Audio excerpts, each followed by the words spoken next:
Good morning students. Result से related एक breaking news आ रही है कि GNDU इवन सेमेस्टर एग्ज़ाम्स का रिज़ल्ट आ गया है।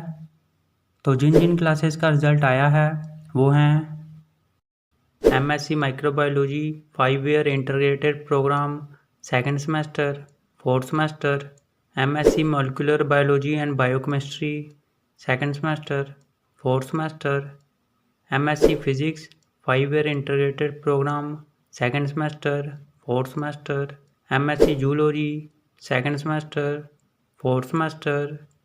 तो सभी स्टूडेंट्स GNDU की ऑफिशियल वेबसाइट पर जाकर अपना अपना रिजल्ट चेक करें gnu.ac.in पर। ऑल दी बेस्ट सभी स्टूडेंट्स को। उम्मीद है कि आप सबका रिजल्ट बहुत ही अच्छा आया होगा और सभी स्टूडेंट्स पास होंगे।